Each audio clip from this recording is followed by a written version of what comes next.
237 আসনে বিএনপির প্রার্থী ঘোষণা লড়বেন খালেদা জিয়া, তারেক রহমানও জনসম্পৃক্ততাকে প্রাধান্য দিয়ে প্রার্থিতা চূড়ান্ত।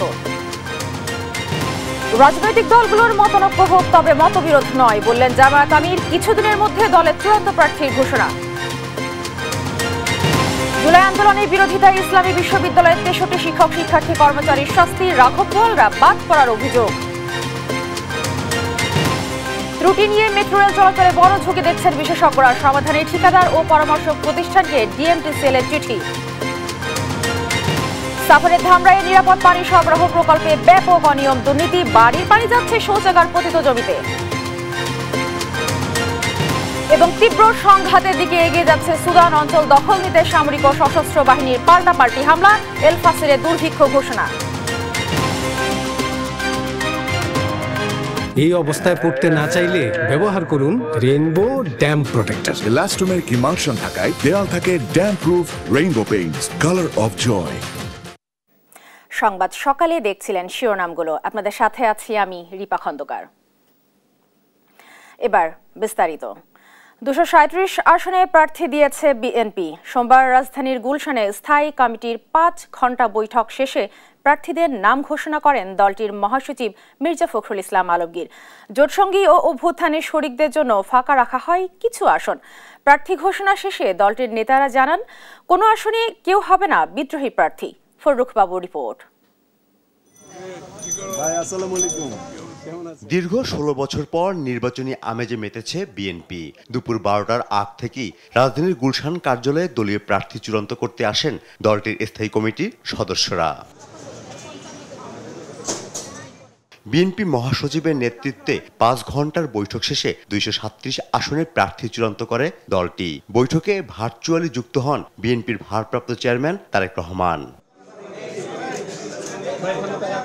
বৈঠক শেষে সম্ভাব্য প্রার্থীদের নাম ঘোষণা করেন বিএনপি মহাসচিব মির্জা ফখরুল ইসলাম আলমগীর।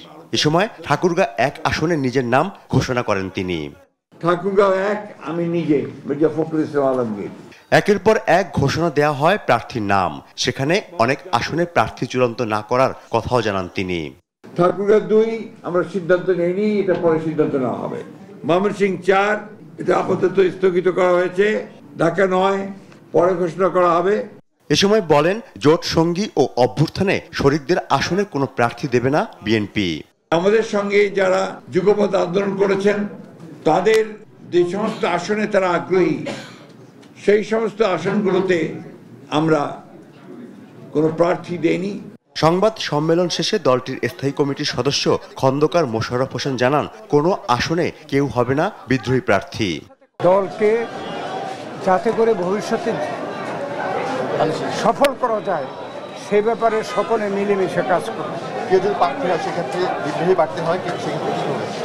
কেউ যদি বিদ্রোহী প্রার্থী, আমরা আশা করি যে সেইভাবে কেউ প্রার্থী হবে না। এদিকে গণভোট ইস্যুতে সকল রাজনৈতিক দলকে একমতে পৌঁছাতে সরকারের 1 সপ্তাহ বেঁধে দেয়াকে প্রতারণা হিসেবে দেখছেন বিএনপির স্থায়ী কমিটির সদস্য মির্জা আব্বাস। দলীয় সিদ্ধান্ত থেকে আর কোনো ছাড় না দেওয়ার কথা জানিয়েছেন অবসরপ্রাপ্ত মেজর হাফিজ উদ্দিন আহমেদ। যে সরকার প্রতারণার আশ্রয় নেয় ওরা বারবার প্রতারণা করবে। আমাদের পিঠ দেয়ালে ঠেকে গিয়েছে এবং আমরা সর্বশেষ যা জানিয়ে দিচ্ছি, এর আর কোনো নড়চড় হবে না। প্রবীণ রাজনীতিকদের শারীরিক পরিস্থিতি বিবেচনা নিয়ে তাদের জন্য আসন বরাদ্দ দেওয়ার সিদ্ধান্ত নিয়েছে বিএনপি। ফররুখ বাবু, দেশ টিভি, ঢাকা। অবশেষে বহুল কাঙ্ক্ষিত ত্রয়োদশ জাতীয় সংসদ নির্বাচনে 3টি আসনে প্রার্থী হচ্ছেন সাবেক প্রধানমন্ত্রী বিএনপি চেয়ারপারসন বেগম খালেদা জিয়া। দিনাজপুর 3, বগুড়া 7 ও নিজ জেলা ফেনী 1 আসনে নির্বাচনে এবার প্রতিদ্বন্দ্বিতা করবেন তিনি। এছাড়া নিজ জেলা বগুড়া 6 সদর আসন থেকে প্রথমবারের মতো জাতীয় সংসদ নির্বাচনে লড়বেন বিএনপির ভারপ্রাপ্ত চেয়ারম্যান তারেক রহমান। সব মিলিয়ে ত্রয়োদশ সংসদ নির্বাচনে 237 আসনে প্রার্থী ঘোষণা করেছে বিএনপি। ফখরুল ইসলামের রিপোর্টে বিস্তারিত। গণতন্ত্র পুনরুদ্ধারের দীর্ঘ লড়াই শেষে অভ্যুত্থান পরবর্তী বহুল কাঙ্ক্ষিত ত্রয়োদশ সংসদ নির্বাচনে 3টি আসনে প্রার্থী হচ্ছেন বিএনপি চেয়ারপারসন ও 3বারের সাবেক প্রধানমন্ত্রী বেগম খালেদা জিয়া। দীর্ঘ কারাবন্দী জীবন আর অসুস্থতাকে সঙ্গী করে গণতন্ত্রের জন্য লড়াই করে এবার চিরাচরিত রীতি ভেঙে 5 আসনের পরিবর্তে 3টি আসনে লড়ছেন বেগম জিয়া। দিনাজপুর 3, বগুড়া 7 ও নিজ জেলা ফেনী 1 আসনে নির্বাচনে এবার প্রতিদ্বন্দ্বিতা করবেন তিনি, যিনি জীবনের কোনো নির্বাচনেই হারেননি। দিনাজপুর 3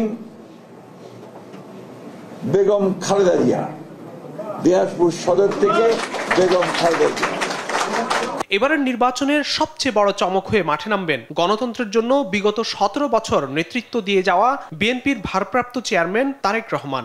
দেশের তৃণমূল রাজনীতির প্রবক্তা তারেক রহমান নিজ জেলা বগুড়া 6 সদরে মাত্র 1টি আসনে এবার প্রতিদ্বন্দ্বিতা করবেন। বগুড়া 6 তারেক রহমান, বগুড়া 6, বগুড়া 7 বেগম খালেদা জিয়া। এছাড়া বিএনপির মহাসচিব মির্জা ফখরুল ইসলাম আলমগীর ঠাকুরগাঁও 1 আসনে লড়বেন। স্থায়ী কমিটির সদস্য সালাউদ্দিন আহমদ কক্সবাজার 1 আসনে, স্থায়ী কমিটির আরেক সদস্য আমির খসরু মাহমুদ চৌধুরী চট্টগ্রাম 10 আসন, মির্জা আব্বাস ঢাকা 8 আসন এবং ঢাকা 3 আসনে লড়বেন গয়েশ্বর চন্দ্র রায়। ঠাকুরগাঁও 1 আমি নিজে মির্জা ফখরুল ইসলাম আলমগীর, কক্সবাজার 1 সালাউদ্দিন আহমেদ, চট্টগ্রাম 10 আমির খসরু মাহমুদ চৌধুরী, ঢাকা 3 গয়েশ্বর চন্দ্র রায়। স্থায়ী কমিটির সদস্য ডক্টর খন্দকার মোশাররফ হোসেন কুমিল্লা 1, এজেডএম জাহিদ হোসেন লড়বেন দিনাজপুর 6 আসনে। এছাড়া দলটির স্থায়ী কমিটির সদস্য ইকবাল হাসান মাহমুদ টুকু সিরাজগঞ্জ 2 আসনে মনোনয়ন পেয়েছেন। মেজর অবসরপ্রাপ্ত হাফিজউদ্দিন আহমেদ এবার প্রার্থী হচ্ছেন ভোলা 3 আসন থেকে। সব মিলিয়ে বহুল কাঙ্ক্ষিত ত্রয়োদশ জাতীয় সংসদ নির্বাচনে বাংলাদেশ জাতীয়তাবাদী দল বিএনপি এখন পর্যন্ত 237 আসনে সম্ভাব্য প্রার্থী মনোনয়ন নিশ্চিত করেছে। ফখরুল ইসলাম, দেশ টিভি, ঢাকা। 237 আসনে প্রার্থী চূড়ান্ত করেছে বিএনপি। তবে সম্ভাব্য মনোনয়ন পাওয়াদের মধ্যে আলোচনায় এসেছে বিএনপির হেভিওয়েট নেতারা কে কোন আসনে নির্বাচন করবেন। খালেদা জিয়া ও তারেক রহমানের বাইরেও দলের গুরুত্বপূর্ণ নেতাদের দলীয় মনোনয়ন চূড়ান্ত হয়েছে। সাদ আহমেদের রিপোর্ট। সোমবার বিএনপির প্রার্থী ঘোষণায় খালেদা জিয়া ও তারেক রহমানের বাইরেও হেভিওয়েট প্রার্থীদের দেওয়া হয় আসন বরাদ্দ। এদের মধ্যে জামালপুর 1 আসনে এম রশিদুজ্জামান মিল্লাত, শরীয়তপুর 3-এ মিয়াম নুরুদ্দিন আহমেদ অপু, ব্রাহ্মণবাড়িয়া 4 আসনে মুশফিকুর রহমান, নাটোর 4-এ রুহুল কুদ্দুস তালুকদার দুলু, যশোর 6 আসনে কাজী রনকুল ইসলাম, সিলেট 3 আসনে মোহাম্মদ আব্দুল মালিক, সিলেট 6 আসনে ইমরান আহমেদ চৌধুরী পেয়েছেন বিএনপির টিকিট। আর লালমনিরহাট 3 আসনে আসাদুল হাবিব দুলু, চাঁপাইনবাবগঞ্জ 3 আসনে হারুনুর রশিদ, রাজশাহী 2-এ মিজানুর রহমান মিনু, মাগুরা 2-এ নিতাই রায় চৌধুরী, খুলনা 2 নজরুল ইসলাম মঞ্জু, খুলনা 5 আসনে আলী আসগর লবিকে দেয়া হয়েছে বিএনপির মনোনয়ন। এছাড়া পটুয়াখালী 1 আসনে সবুজ সংকেত পেয়েছেন সাবেক মন্ত্রী আলতাফ হোসেন চৌধুরী, টাঙ্গাইল 2-এ আব্দুল সালাম পিন্টু, নেত্রকোনা 1-এ ব্যারিস্টার কায়সার কামাল, কিশোরগঞ্জ 3-এ ডক্টর ওসমান ফারুক, নরসিংদী 1 খায়রুল কবির খোকন, চাঁদপুর 1 এহসানুল হক মিলন, ফেনী 3 আব্দুল আওয়াল মিন্টু, নোয়াখালী 3 বরকতুল্লাহ ভুলু, চট্টগ্রাম 7-এ ধানের শীষের টিকিট পেয়েছেন হুম্মাম কাদের চৌধুরী। এদিকে গণ অভ্যুত্থানের শরিক দলগুলোর জন্য 63 আসন হাতে রেখেছে বিএনপি। সাদ আহমেদ, দেশ টিভি, ঢাকা। প্রতিটি আসনে একাধিক প্রার্থী থাকলেও জনসম্পৃক্ততাকে প্রাধান্য দিয়েই প্রার্থী ঘোষণা করেছে বিএনপি। দলের জ্যেষ্ঠ নেতাদের পাশাপাশি সুযোগ দেওয়া হয়েছে তরুণ নেতাদেরও। তবে বঞ্চিতদের হতাশ না হয়ে দলীয় সিদ্ধান্তে আস্থা রাখার পরামর্শ দলটির সিনিয়র নেতাদের। নিয়াজ মোর্শেদের রিপোর্ট। সোমবার দিনভর গুলশান বিএনপি চেয়ারপারসনের কার্যালয় ছিল নির্বাচনী আমেজ। তবে কারা হাতে পাচ্ছে বিএনপি থেকে আগামী সংসদ নির্বাচনের টিকিট, এ নিয়ে সারা দেশের নেতাকর্মীদের মাঝেও ছিল উৎকণ্ঠাও। সব জল্পনা কল্পনার অবসান ঘটিয়ে 237 আসনে সম্ভাব্য প্রার্থী তালিকা ঘোষণা করল বিএনপি।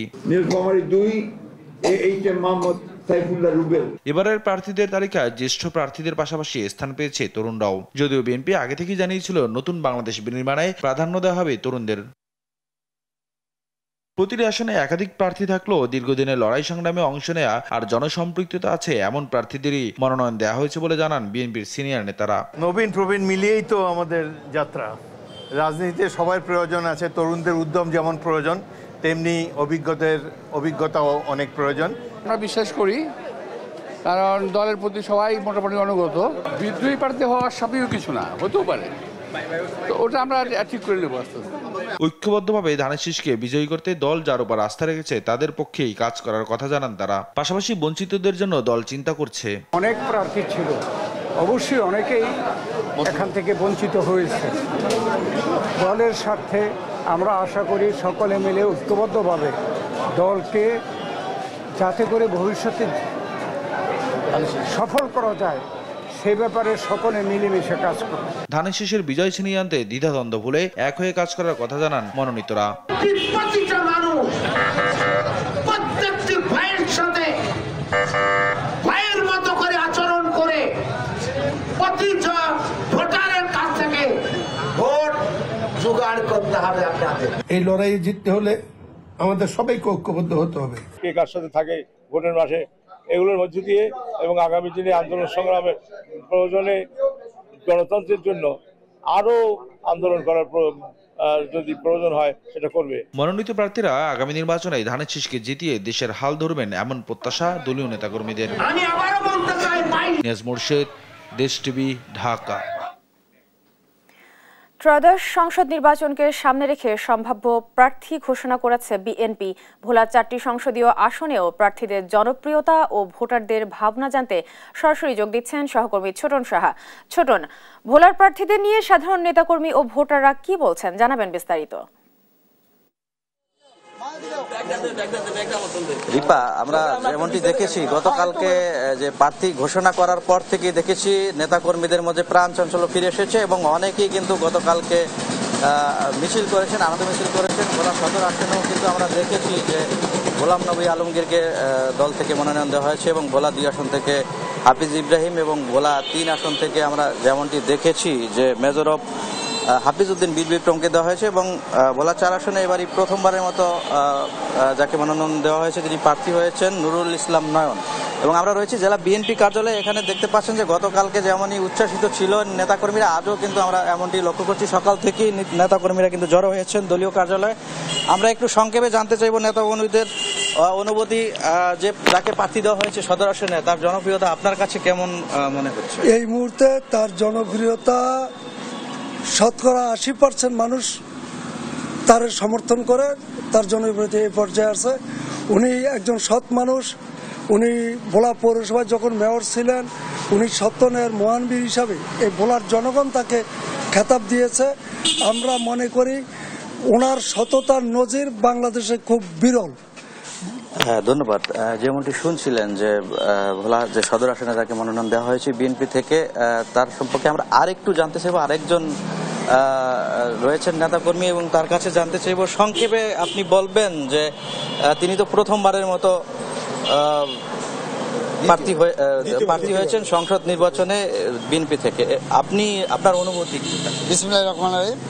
আমাদের নেতা আলহাজ গোলাম নবী আলমগীর একজন মহানায়ক বলা চলে, কারণ তার ঐতিহ্য থেকেই এটা তো চিরচরিত্রভাবে আসছে এবং তাকে বিএনপি খুব ক্লান্তি লগ্নে অবস্থায় তাকে বিএনপিতে পদার্পণ করা হয়েছে।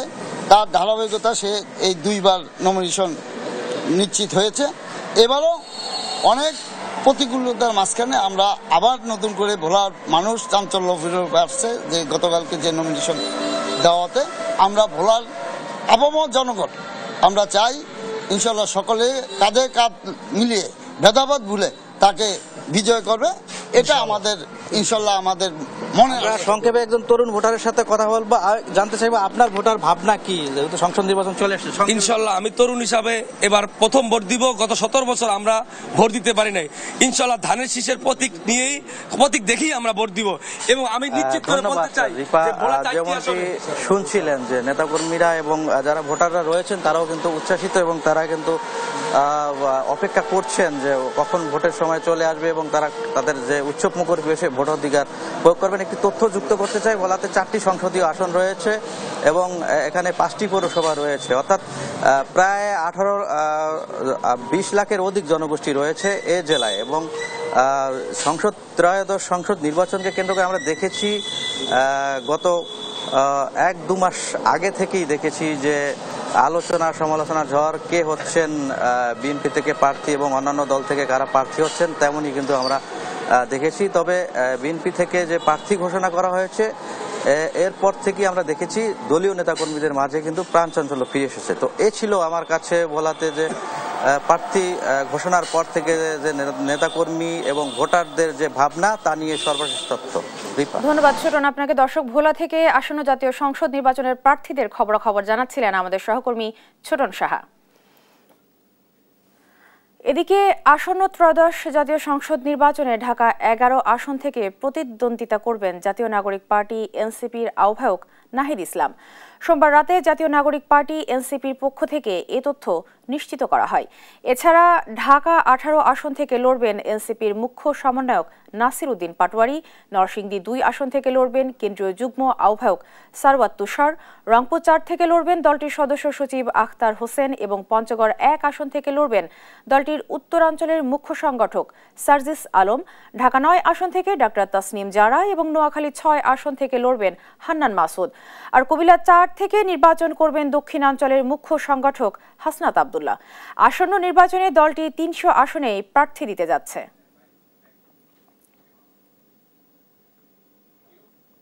এক বছর আগে জামায়াত জাতীয় নির্বাচনের সম্ভাব্য প্রার্থী ঘোষণা দিয়েছে। জোটের সিদ্ধান্ত নিয়ে কিছুদিনের মধ্যেই চূড়ান্ত প্রার্থী ঘোষণা করা হবে বলে জানিয়েছেন দলটির আমির ডাক্তার শফিকুর রহমান। বলেন, রাজনৈতিক দলগুলোর মধ্যে মতানৈক্য হোক, তবে মতবিরোধ না হোক। মতানৈক্যই গণতন্ত্রের সৌন্দর্য। মঙ্গলবার সকালে পবিত্র ওমরাহ পালন এবং যুক্তরাষ্ট্র ও যুক্তরাজ্য সফর শেষে দেশে ফিরে শাহজালাল আন্তর্জাতিক বিমানবন্দরে সাংবাদিকদের সঙ্গে এসব কথা বলেন তিনি। জামায়াত আমির বলেন, ফ্যাসিবাদ অপসারণের লড়াইয়ে দেশের মানুষের সঙ্গে প্রবাসীদের ভূমিকাও সমান ছিল। এছাড়াও যেসব প্রবাসীরা এখনও ভোটার নিবন্ধন তালিকায় অন্তর্ভুক্ত হতে পারেনি তাদের ভোটাধিকার রেজিস্ট্রেশনের মেয়াদ আরও 15 দিন সময় বাড়ানোর আহ্বান জানান তিনি। পুনরায় জামায়াতের আমির নির্বাচিত হওয়ায় দলের প্রতি কৃতজ্ঞতা প্রকাশ করে বলেন, এটি একটি দায়িত্ব যা জামায়াতের সহকর্মীরা অর্পণ করেছেন। বিএনপি তারাও চূড়ান্ত তালিকা প্রকাশ করেনি। আমি দেখেছি 237টা আসনে তারা তালিকা প্রকাশ করেছেন, আবার প্রশ্নোত্তরে বলেছেন এটি চূড়ান্ত নয়, এর মধ্যেও পরিবর্তন আসতে পারে। আমরা কিন্তু 1 বছর আগেই প্রায় এই তালিকা বিভিন্নভাবে আঞ্চলিকভাবে আমরা এটা জানিয়ে দিয়েছি। চূড়ান্ত তালিকাটা সময় মতো আমরা ইনশাল্লাহ কেন্দ্রের পক্ষ থেকে ঘোষণা করব। আমাদের মধ্যে মতানৈক্য হোক, তবে দোয়া করেন মতবিরোধ যেন না হয়। মতের ভিন্নতা থাকবে, এটাই গণতন্ত্রের সৌন্দর্য। জুলাই আন্দোলনে বিরোধিতার অভিযোগে কুষ্টিয়ার ইসলামী বিশ্ববিদ্যালয়ে 63 জন শিক্ষক, শিক্ষার্থী ও কর্মকর্তাদের শাস্তির আওতায় এনেছে বিশ্ববিদ্যালয় প্রশাসন। অভিযুক্ত শিক্ষক ও কর্মকর্তাদের করা হয়েছে সাময়িক বরখাস্ত, আর অভিযুক্ত নিয়মিত শিক্ষার্থীদের করা হয়েছে বহিষ্কার, অনিয়মিতদের সনদ বাতিল করা হয়েছে। তবে এই সিদ্ধান্তে ক্যাম্পাসে মিশ্র প্রতিক্রিয়া দেখা দিয়েছে। শিক্ষার্থীদের অভিযোগ, রাঘব বোয়ালদের বাদ দিয়ে চুনোপুটিদের আনা হয়েছে শাস্তির আওতায়। বিস্তারিত নাহিদ হাসান তিতাসের রিপোর্ট। জুলাই আন্দোলনে বিরোধিতা, শিক্ষার্থীদের ওপর হামলা সহ নানা অভিযোগে কুষ্টিয়ার ইসলামী বিশ্ববিদ্যালয়ে 19 জন শিক্ষক ও 11 জন কর্মকর্তাকে সাময়িক বরখাস্ত করা হয়েছে। একই অভিযোগে 33 জন শিক্ষার্থীকে বহিষ্কার ও সনদ বাতিল করেছে বিশ্ববিদ্যালয় কর্তৃপক্ষ।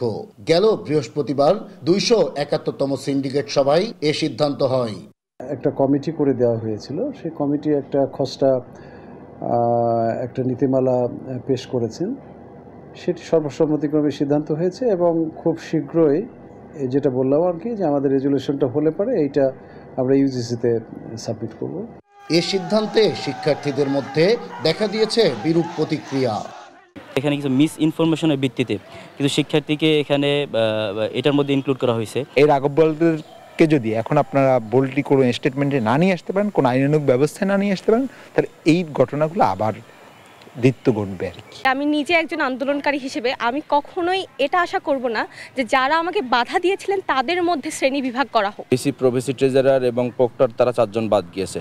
এছাড়া আরও অন্যান্য প্রভাবশালী শিক্ষক আছে যারা নিয়োগ বাণিজ্যের সাথে সরাসরি জড়িত। তবে নিরপেক্ষ তদন্তের মাধ্যমে প্রমাণ পাওয়ার পর এ তালিকা করে সিদ্ধান্ত নেওয়া হয়েছে বলে জানিয়েছে তদন্ত কমিটি। আমরা টার্মস অ্যান্ড কন্ডিশনের আলোকে আমরা তদন্ত করেছি। অনেকে মনক্ষুণ্ণ হয়েছেন, অনেক গুরুত্বপূর্ণ ব্যক্তি হয়তো বাদ গিয়েছেন, কম গুরুত্বপূর্ণ ব্যক্তি এর মধ্যে এসে গেছে। একমাত্র আমাদের কাছে তথ্য প্রমাণ যা আসছে তার আলোকেই আমরা রিপোর্ট করার চেষ্টা করছি। জুলাই আন্দোলন বিরোধী শিক্ষক, কর্মকর্তা, কর্মচারী ও শিক্ষার্থীদের চিহ্নিতকরণে গত 15 মার্চ আল হাদিস অ্যান্ড ইসলামিক স্টাডিজ বিভাগের সভাপতি অধ্যাপক ডক্টর আক্তার হোসেনকে আহ্বায়ক করে 5 সদস্যের তদন্ত কমিটি গঠন করে বিশ্ববিদ্যালয় প্রশাসন। নাহিদ হাসান তিতাস, দেশ টিভি, কুষ্টিয়া।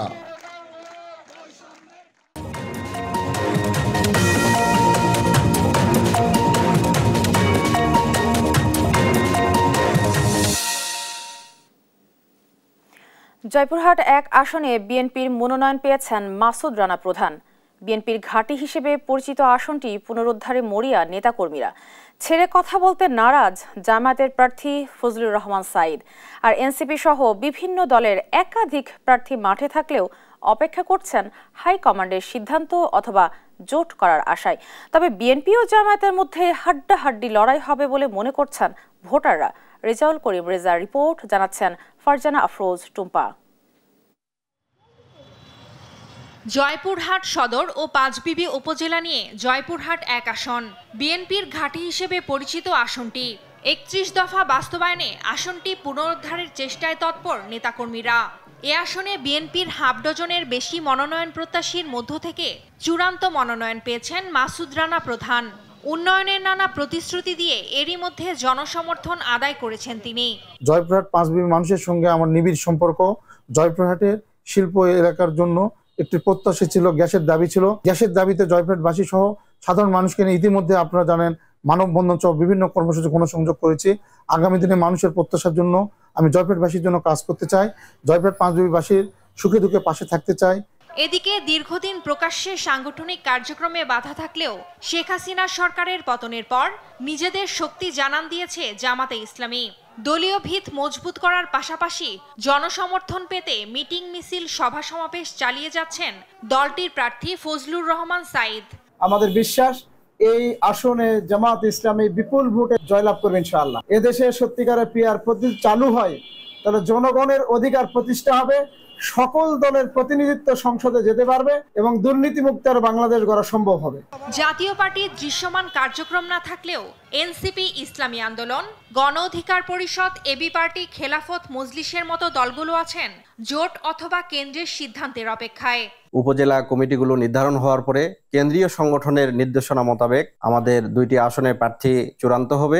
আনুষ্ঠানিকভাবে নির্বাচনী প্রচারণা শুরু হবে ইনশাআল্লাহ। নির্বাচনে বিভিন্ন দলের প্রার্থী থাকলেও বিএনপি জামাতের মধ্যেই হতে পারে প্রধান লড়াই। ভোটাররা বলছেন সৎ ও যোগ্য প্রার্থী দেখেই নির্বাচিত করবেন তারা। টিআর বুঝি না ভাই, আমরা আগে যে সিস্টেমে ভোটটা হচ্ছে এই সিস্টেমে যদি দিত তাহলে সবাই সুস্থভাবে ভোটটা দিতে পারবো। আমরা অতীতে যে নির্বাচনগুলি হয়েছে এই ত্রুটি বিচ্যুতি আমরা চাই না, সুষ্ঠু এবং সঠিক নির্বাচন আমরা চাই। যাকে যোগ্য মনে করব তাকেই আমাদের এই মূল্যবান ভোটটা আমরা দিয়ে আমরা সামনের দিকে এগিয়ে নিয়ে যাব। ওনার কাছে আমরা যেন যাই না ফিরত আসি, আমাদের দিকে যেন দেখে। পানির মধ্যে যে হাঁটা যায় একটা রাস্তাঘাটও নেই, তার ভোট দিয়ে কি করবে? ভালো যারা হবে তার। জয়পুরহাট 1 আসনে মোট ভোটার 4,60,938 জন। ফারজানা আফরোজ টুম্পা, নিউজ ডেস্ক, দেশ টিভি। জুলাই সনদ বাস্তবায়নে ভিন্ন মত দূর করতে রাজনৈতিক দলগুলোকে নিজ উদ্যোগে 1 সপ্তাহের মধ্যে সরকারকে ঐক্যবদ্ধ মতামত দেওয়ার আহ্বান জানিয়েছেন আইন উপদেষ্টা আসিফ নজরুল। সোমবার দুপুরে প্রধান উপদেষ্টার কার্যালয়ে সংবাদ সম্মেলনে তিনি জানান, রাজনৈতিক দলগুলো ঐক্যবদ্ধ নির্দেশনা দিতে ব্যর্থ হলে সরকার চূড়ান্ত সিদ্ধান্ত নেবে। 2026 সালের ফেব্রুয়ারির প্রথমার্ধে নির্বাচনের বিষয়ে সরকার বদ্ধপরিকর বলেও জানান আইন উপদেষ্টা। ফখরুল ইসলামের রিপোর্ট। জুলাই সনদ বাস্তবায়নে গণভোট ইস্যুতে সম্প্রতি রাজনৈতিক দলগুলোর মধ্যে দেখা দেয় মতভিন্নতা। এ নিয়ে সকালে জরুরি বৈঠকে বসেন প্রধান উপদেষ্টার নেতৃত্বে উপদেষ্টা পরিষদ। এই সময় গণভোটের বিষয়বস্তু কি হবে, কবে নাগাদ দ্রুত চূড়ান্ত সিদ্ধান্ত নেওয়া হবে সে বিষয়েও আলোচনা হয়। উপদেষ্টা পরিষদের বৈঠক শেষে সংবাদ সম্মেলন করেন আইন উপদেষ্টা আসিফ নজরুল। এই সময় জুলাই সনদ বাস্তবায়নে সম্ভব হলে আগামী এক সপ্তাহের মধ্যে রাজনৈতিক দলগুলোকে নিজ উদ্যোগে ঐক্যবদ্ধ দিক নির্দেশনা দেওয়ার আহ্বান জানান তিনি।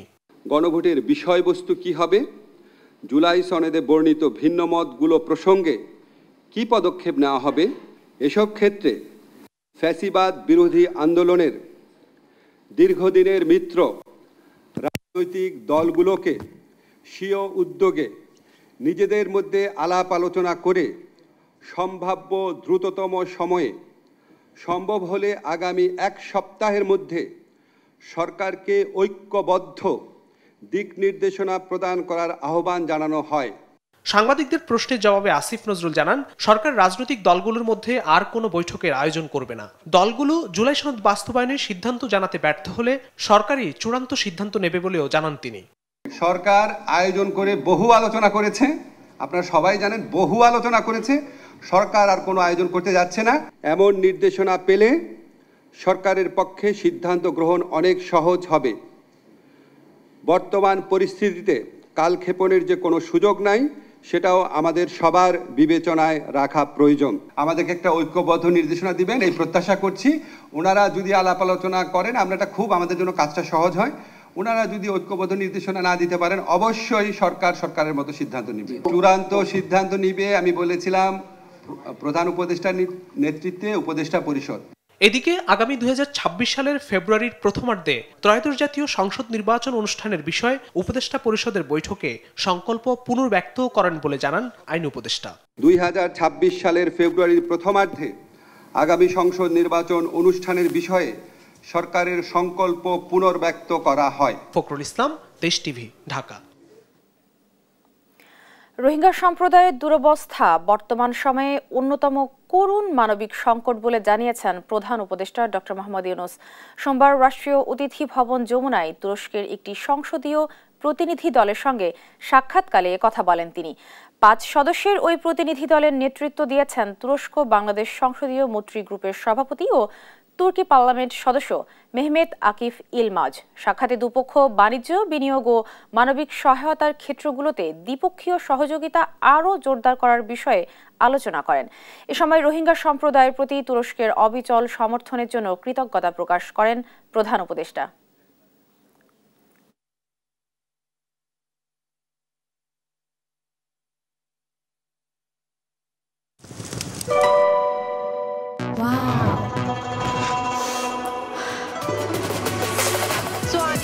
Thailand. Time for Thailand. Time for Tom Yum. Introducing Doodles. Tom Yum Shrimp Doodles. Doodles খান নাই তো noodles খান নাই। মেট্রো রেলে ত্রুটি সংশোধনের উপায় খুঁজছে কর্তৃপক্ষ। এজন্য সংশ্লিষ্ট ঠিকাদার ও পরামর্শক প্রতিষ্ঠানকে চিঠি দিয়েছে ডিএমটিসিএল। কর্মকর্তারা জানান, কিছু ত্রুটি সারানো হলেও সমস্যার পূর্ণাঙ্গ সমাধান হয়নি। চুক্তি শর্ত অনুযায়ী ঠিকাদার নির্ধারিত মানের মালামাল সরবরাহ করেনি দাবি করে তারা জানান, এমন ত্রুটি ও ঘাটতি থাকলেও বড় দুর্ঘটনার আশঙ্কা নেই। তবে ত্রুটি নিয়ে মেট্রো রেল চলাচলে বড় ধরনের ঝুঁকি দেখছেন বিশেষজ্ঞরা। আরও জানাচ্ছেন ঝর্ণা রায়। পদ্ধতি অনুযায়ী স্টেশনের স্বয়ংক্রিয় স্ক্যানার মেশিনে টিকিট টাচের মাধ্যমে মেট্রো রেল ভ্রমণ করতে হয়। বের হওয়ার সময় আবারও যাত্রীকে মেশিনের টিকিট টাচ করে জমা দিতে হয়। এই পদ্ধতিতে 1 লাখ যাত্রীর মধ্যে একজন প্রথম চেষ্টায় বিফল হবেন, কিন্তু বাস্তবে এমনটা ঘটছে প্রতি লাখে 1,500-এর মতো যাত্রীর ক্ষেত্রে। মেট্রো রেল কর্তৃপক্ষ বলছে, উত্তরা থেকে মতিঝিল পর্যন্ত এমন 45 ধরনের ত্রুটি ও ঘাটতি পাওয়া গেছে। এর মধ্যে মেট্রো রেলের সংকেত ও টেলিযোগাযোগ কাজে 10 ধরনের ত্রুটি ও ঘাটতি পাওয়া গেছে। 16 ধরনের ত্রুটি ও ঘাটতি মিলেছে বৈদ্যুতিক কাজে। উড়ালপথ ও অবকাঠামো নির্মাণ সংক্রান্ত পুরকৌশল কাজে 10 ধরনের এবং ট্রেন ও এর সঙ্গে যুক্ত ব্যবস্থায় ত্রুটি ও ঘাটতি মিলেছে 9 ধরনের। কর্তৃপক্ষ বলছে, ঠিকাদারি প্রতিষ্ঠান কাজগুলো যথাযথভাবে করেনি কিংবা চুক্তি অনুসারে যতটুকু করার কথা ছিল তাও হয়নি। এই প্যাকেজটা এখন আমরা বুঝে নেই নাই, বিকজ এটাতে এনাফ ডিফেক্ট আছে। আমরা এনাফ কমিউনিকেশন করেছি যে এই ডিফেক্টগুলি সারার পরে আমি বুঝে নিব। প্রসেসটা হলো কন্ট্রাক্টর কনসালটেন্ট ডিজাইন করবে, কন্ট্রাক্টর ওই ডিজাইন কমপ্লায়েন্স করে কনস্ট্রাকশন করবে, কনস্ট্রাকশন করার পরে কনসালটেন্টের কাজ হলো কাজটা বুঝে নেওয়া, নেওয়ার পরে ডিএমটিসিএল মানে এমপ্লয়ারকে বুঝায় দেওয়া, ঠিক আছে? তো এই কাজগুলিতে কিছু তাড়াহুড়া হয়েছে, তখন কেন হয়েছে ওটার উত্তর আমি দিতে পারবো না। মেট্রো রেলের এসব ত্রুটি ও ঘাটতি পূরণে ঠিকাদার ও পরামর্শক প্রতিষ্ঠানকে চিঠি দিয়েছে ডিএমটিসিএল। এর পূর্ণাঙ্গ সমাধান না হলেও বড় দুর্ঘটনার আশঙ্কা নেই বলে জানিয়েছে কর্তৃপক্ষ। যতগুলি আমরা পেয়েছি প্রায়গুলি উইদিন টলারেন্সের ভিতর আছে, কিছু যেগুলি ডিফেক্ট পেয়েছি মনে হচ্ছে ওগুলি সাথে সাথে আমরা কভারিং করে দিয়েছি। তবে ত্রুটি নিয়ে মেট্রো রেল চলাচল অব্যাহত রাখলে আবারও দুর্ঘটনা ঘটতে পারে বলে মনে করছেন বিশেষজ্ঞরা। এই ঝুঁকিকে কারেকশন করতে গেলে আসলে কিছুটা সময় দিতে হবে, পুরো ভাইডাক্টটাকে তুলতে হবে, বিয়ারিং প্যাডটা আমাকে দেখতে হবে যে এটা গুণগত মান ঠিক আছে কিনা, বা এটার যে পজিশন যে জায়গায় থাকার কথা ছিল সেখান থেকে সরে গেছে কিনা, এই কাজটা করতে সময় লাগবে। কিন্তু আমি যেটা দেখি এই সময়ের সাথে আসলে ঝুঁকিকে আপোষ করার সুযোগ নাই। আসলে এটা কারেকশন করে তারপরে আমাদের অপারেশনে যাওয়াটাই উচিত ছিল। এখানে কর্তৃপক্ষ একটা বিরাট ঝুঁকি কিন্তু নিয়ে ফেলছে। মেট্রো রেল চালুর পর 30 থেকে 40 বার মেট্রো রেল চলাচল সাময়িকভাবে বন্ধ রাখতে হয়েছে, যা 20 মিনিট থেকে 22 ঘন্টা পর্যন্ত স্থায়ী হয়। ঝর্ণা রায়, দেশ টিভি, ঢাকা। পটুয়াখালীর কলাপাড়ায় ঢাকাগামী 2টি বাসে অভিযান চালিয়ে 33 মণ জাটকা ইলিশ জব্দ করেছে কোস্টগার্ড। সোমবার দুপুরে গোপন সংবাদের ভিত্তিতে বাংলাদেশ কোস্টগার্ড কর্তৃক হাজিপুর টোল সংলগ্ন ব্রিজের উপর এ অভিযান পরিচালনা করা হয়। পরবর্তীতে নির্বাহী ম্যাজিস্ট্রেট ইয়াসিন সাদিক ঘটনাস্থলে উপস্থিত হয়ে বাস চালককে 2000 টাকা করে জরিমানা করেন। জব্দ করা মাছগুলো বিভিন্ন এতিমখানা, মাদ্রাসা ও হতদরিদ্র মানুষের মাঝে বিতরণ করা হয়েছে।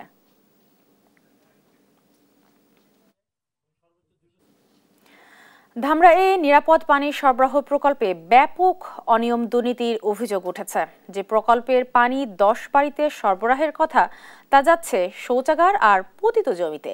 আরেক প্রকল্পে নলকূপ স্থাপনের পর জলাধার সংরক্ষণ স্ট্রাকচার নির্মাণ, পাটাতন ও পানির ট্যাঙ্ক প্রতিষ্ঠা করার কথা থাকলেও অধিকাংশ ক্ষেত্রেই তা মানা হয়নি। অভিযোগ রয়েছে নমুনা পরীক্ষায় প্রকল্পের পানির পরিবর্তে দেয়া হচ্ছে মিনারেল ওয়াটার। বিস্তারিত দেওয়ান ইমনের অনুসন্ধানী রিপোর্টে। ধামরাইয়ের কুশরা ইউনিয়নের বকচর গ্রাম। এই গ্রামের মান্নান মিয়ার বাড়িতে স্থাপন করা হয়েছে 10 বাড়ি প্রকল্পের একটি গভীর নলকূপ। এই নলকূপ থেকে 10 বাড়িতে নিরাপদ পানি সরবরাহের কথা থাকলেও বাস্তব চিত্র ভিন্ন। সংযোগ দেওয়া হয়েছে মাত্র একটি বাড়ির শৌচাগার ও পতিত জমিতে। আমার মেয়ে আছে 4 জন, আর ছেলে নেই, 4 মেয়ের 4 অংশ দিয়ে এখনো টাঙ্কিও দেয় না এবং পানির পরীক্ষা যে করবো ওইটাও করে নাই। এখানে পরীক্ষা একটু করে গেছে, ওটুকু ওই পর্যন্তই। সমগ্র দেশে নিরাপদ পানি সরবরাহ প্রকল্পে অনিয়মের চিত্রটা আরও ভয়াবহ। সাবমার্সিবল পাম্প স্থাপনের জায়গাটিতে 5 ফুট উঁচু স্ট্রাকচার তৈরি করার কথা থাকলেও তা করা হয়নি। কিছু ব্যয় করানো হচ্ছে সুবিধাভোগীদের দিয়ে। না, পাকা করে নাই। পাকা করবো যে মোটর টাঙ্কি বসাইবো, এই যে টাইনা পানি উঠলে তো অনেক পানি খরচ হয়, আর টাঙ্কি বসালে তো এত পানি খরচ হয় না। আমার এটা বসানোর ওনারা ব্যবস্থা করে দিবে। আমি কয়েকবার অফিসে যাই, অফিসে যাওয়ার পরে ওনারা আমার এই বিষয়ে কোনো গুরুত্ব দেয় না। পানি কি সমস্যা? বাঁচানো হলো দেয়া, হ্যাঁ ডগে রাখলে লাল হয়ে যায়। পানি যেবার দেখা যাচ্ছে ভালো, আসলে আয়রন আছে পানির ভিতরে, বদনামান্দার কাপড় চোপড়ে আয়রন দেখা যায়। অভিযোগ আছে ঠিকাদারি প্রতিষ্ঠান এসআর এন্টারপ্রাইজ, সাদিয়া এন্টারপ্রাইজ ও রানা এন্টারপ্রাইজ অনেক কাজ না করেও তুলে নিচ্ছে বরাদ্দের টাকা। আর নলকূপের নমুনা পানি সংগ্রহ না করে দোকানের মিনারেল ওয়াটার ল্যাবে পাঠাচ্ছেন মেকানিকরা। এটাই আমরা করি না, না লিস্টে দেখলে এগুলো বলা যায় না, এমনি তো খেয়াল থাকে না। কাজ বুঝে নেওয়ার দায়িত্ব যাদের, তারাও জড়িত এসব অনিয়মে, এমন অভিযোগ অস্বীকার করেন এই কর্মকর্তা। আমাদের এখানে নলকূপ স্থাপনে কোনো অনিয়ম হয় নাই। যে এই ধরনের কোনো থাকলে, এটা আমি আসার আগে একটা ঘটনা এমন ঘটছিল, আমাদের কাছে একটা রিটার্ন দিছিল, সেটা ঠিকাদারের টাকাটা সেটা পাঠাই দেওয়া হয়েছে, সাথে সাথে সেটা রিটার্নও আছে। সরকারি প্রকল্পের টাকা আত্মসাৎকারীদের বিরুদ্ধে তদন্ত করে দৃষ্টান্তমূলক শাস্তির দাবি সচেতন মহলের। দেওয়ান ইমন, দেশ টিভি, ধামরাই। সুরের জাদুতে আধুনিক গানে ঝড় তুলেছেন। তাকে ডাকা হতো প্লেব্যাক সম্রাট নামে। এন্ড্রু কিশোর বেশ কয়েক দশক ধরে বাংলাদেশের চলচ্চিত্রের অসংখ্য জনপ্রিয় গানের গায়ক ছিলেন তিনি। আজ এই প্লেব্যাক সম্রাটের ৭০তম জন্মদিন। কাজী শাহেদের প্রতিবেদন।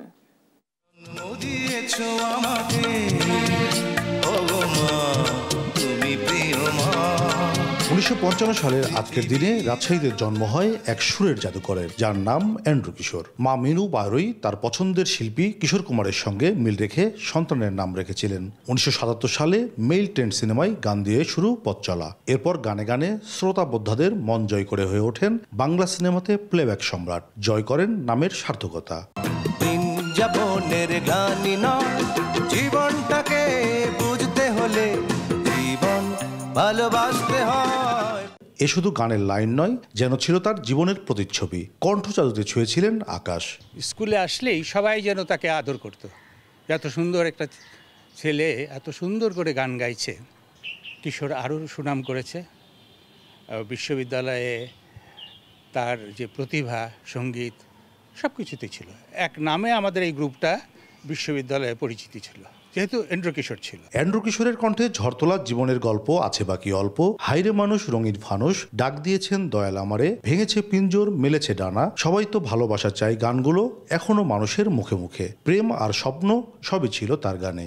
আমার বাবার মুখে প্রথম যেদিন শুনেছিলাম গান, আনন্দকে ছড়িয়ে দেওয়াই ছিল তার দর্শন। শুনিয়েছেন জীবনমুখী নানা গান।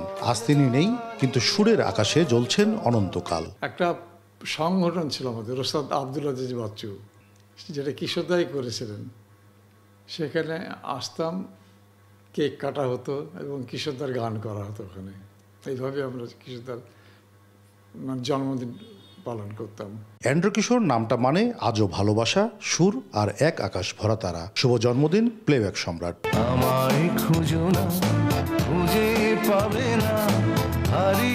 কাজী শাহেদ, দেশ টিভি, রাজশাহী।